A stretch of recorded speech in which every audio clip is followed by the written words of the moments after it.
যতই অমিত শাহজি, যতই মোদিজি, যতই বিজেপি, যতই এরা বলুক না কেন, 370 বিলোপের পরে নাকি কাশ্মীরের শান্তি ফিরেছে, নোটবন্দি পরে নাকি জঙ্গিদের কোমর ভেঙেছে।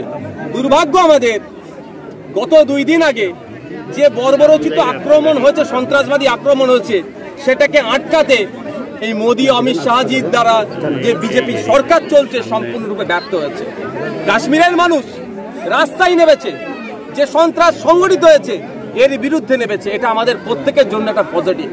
গত 35 বছরে যেভাবে কাশ্মীরের মানুষ বন্ধ আমরা অনেক দেখেছি, কিন্তু সাধারণ পর্যটকের উপরে যেভাবে হামলা হয়েছে, যেভাবে সন্ত্রাস সে আক্রমণ হয়েছে, এর প্রতিবাদে যেভাবে রাস্তায় নেমেছে, এটা আমাদের প্রত্যেককে কিন্তু ভাবাচ্ছে।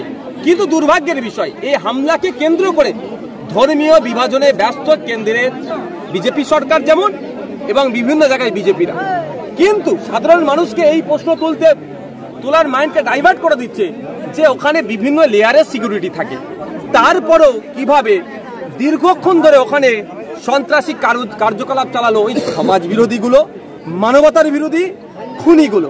ওই খুনিগুলোকে খুঁজে বার করতে হবে। সে পাকিস্তানে যে লুকক আর আফগানিস্তান আর আমেরিকায় একটা খুনি না ছাড় পায়। যে খুনির মধ্যেই 25-এর ওপরে আমার ভাইকে খুন করেছে, আমার এক ভাই ঝন্টু ভাইকেও যারা খুন করেছে।